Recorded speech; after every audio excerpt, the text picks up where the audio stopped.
नमस्कार। निःशुल्क ज्योतिष परामर्श केंद्र में आप सबका स्वागत है।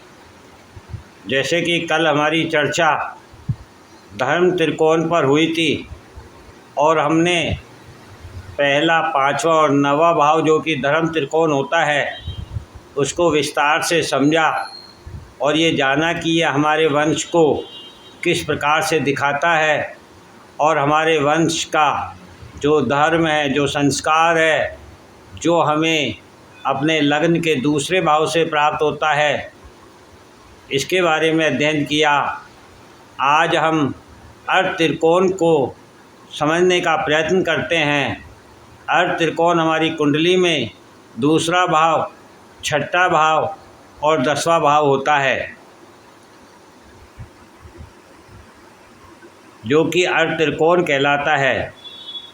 वर्तमान समय में हम सभी लोग अर्थ का मतलब धन से लगाते हैं, जबकि हमारे विद्वान योगीचार्य ज्योतिषाचार्यों का उद्देश्य कर्म से था, ना कि धन से।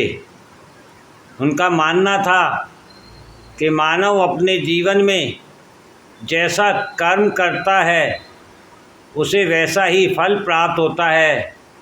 अर्थात आप जिस इच्छा की कामना करके अपना कर्म करते हैं, बदले में आपकी इच्छा पूर्ति के रूप में आपको कर्म फल प्राप्त होता है। और वर्तमान समय में हम सभी का उद्देश्य एकमात्र धन है, जिसके लिए हम कर्म करते हैं। फिर वह चाहे हमारी शिक्षा हो, अध्ययन हो, चाहे हमारी नौकरी हो, व्यापार हो, चाहे हमारे रिश्ते हों, वह भी हम धन के लिए ही निभाते हैं, धन के लिए ही बनाते हैं और धन के लिए ही तोड़ भी देते हैं। चाहे वाणी हो, संवाद हो, व्यवहार हो, कला हो, मजदूरी हो या किसी प्रकार की सेवा हो, हम सभी कार्य केवल मात्र एक उद्देश्य की पूर्ति हेतु करते हैं और वह है धन। फिर वह चाहे हम धर्म के नाम पर पूजा, यज्ञ, हवन या दान ही क्यों ना करें, हमारे हर कर्म का उद्देश्य केवल धन प्राप्त करना होता है। हम दान भी करते हैं तो उसके पीछे भी उद्देश्य हमारा धन प्राप्त करना होता है। हम सुबह शाम जब भी प्रभु को याद करते हैं, दर्शन करते हैं, याचना करते हैं, पूजा करते हैं, तब भी सदा हम प्रभु से धन की अभिलाषा रखते हैं। जबकि जिस प्रकार से ब्रह्मांड में स्थित ग्रह अपना अपना कर्म करते हैं, जैसे सूर्य हमें प्रकाश देता है, चंद्रमा हमें शीतलता देता है, जल देता है, मंगल हमें ऊर्जा देता है, शक्ति देता है, बुध हमें वनस्पति देता है, गुरु हमें ऑक्सीजन देता है, शुक्र हमें साधना देता है, भक्ति देता है, शनि हमें सेवा देता है, न्याय करता है, राहु हमें सीमा के बाहर सोचने की शक्ति देता है। अर्थात जो हमने अभी तक ना देखा हो, ना सुना हो, ना किसी ने पाया हो, उसके बाहर जाकर सोचने की शक्ति, पाने की शक्ति हमें राहु देता है। और इसी प्रकार से आत्मा के भीतर जानने की शक्ति हमें केतु प्रदान करता है।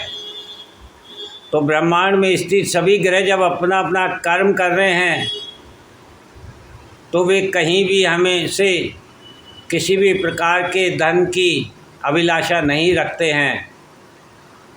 और यदि हम ब्रह्मांड हैं और ब्रह्मांड से हम हैं तो प्रत्येक मानव का जन्म भी कोई ना कोई कर्म करने के लिए ही हुआ है।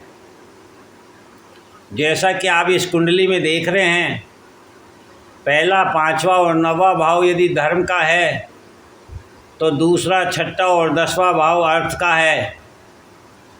अब आप इसमें देखेंगे कि पहला भाव आप स्वयं हैं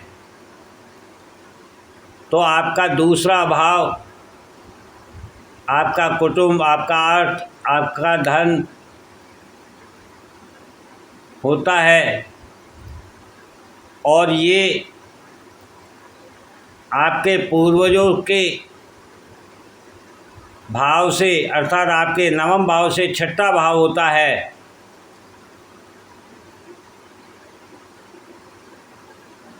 इसी प्रकार से ये पूर्वजों का यदि छठा भाव है तो आपका छठा भाव जो कि आपका ऋण है वह आपकी संतान का धन है। और इसी प्रकार से जो आपकी संतान का छठा भाव आपके लग्न में 10वां भाव होता है और आपकी संतान के भाव से ये छठा भाव होता है जो आपके संतान के ऋण को दिखाता है, वही आपके पूर्वजों का अर्थ होता है, धन होता है। इस प्रकार से हम कर्म भी देखते हैं तो कर्म हमेशा 10वें भाव से देखा जाता है और आपका कर्म ही आपके पूर्वजों का, आपके पिता का अर्थ है, धन है। अर्थात आप जो भी कर्म करते हैं उससे आपके पिता की, आपके पूर्वजों की सम्मान में वृद्धि होती है, पहचान होती है। ठीक इसी प्रकार से आपकी संतान का 10वां भाव संतान का कर्म होता है और वह आपकी लग्न कुंडली का दूसरा भाव होता है। तो आपकी संतान का जैसा कर्म होगा, आचरण होगा, व्यवहार होगा, वही आपके सम्मान का कारण बनेगा, वही आपके पहचान का कारण बनेगा। और ठीक इसी प्रकार से आपके पिता, आपके पूर्वजों का जो 10वां भाव है जो आपकी कुंडली से के 9वें भाव से यदि हम 10वां भाव गिने तो वह आपकी कुंडली का छठा भाव आता है और यह आपकी संतान का अर्थ होता है, धन होता है।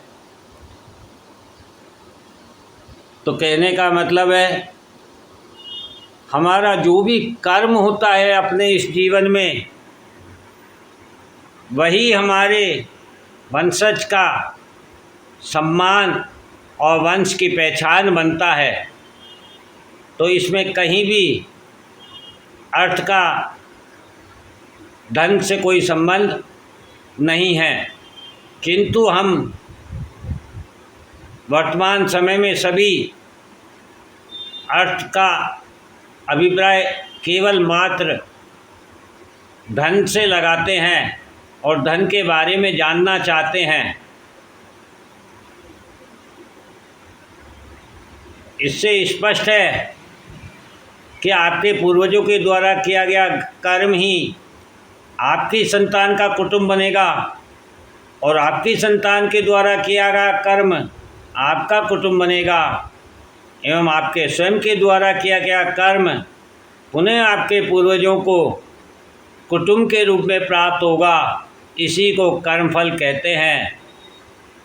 तभी कहते हैं कि संतान यदि हो तो वह श्रवण कुमार जैसी हो, जो अपने माँ बाप का बोझ अपने कंधे पर उठा सके। संतान यदि हो तो भगवान राम जैसी हो, जो अपने रघुकुल की रीत को निभा सके। राजपाट छोड़कर भी पिता के वचनों का सम्मान करते हुए वनवास भोग सके। संतान हो तो भगवान कृष्ण जैसी हो, जो अपने माता पिता के कारावास का बदला अपने मामा कंस से भी ले सके। इस प्रकार हमारी संतान की चाहत हमारी अपनी एक पहचान है, जो हमारे वंश के संस्कारों को आगे की ओर बढ़ाती है और वंश का सम्मान, वंश को सम्मान दिलाती है। तो इस प्रकार से आज हमने अर्थ त्रिकोण को जाना और समझा। अब हम आगे काम त्रिकोण की चर्चा करेंगे। जय हिंद, जय भारत।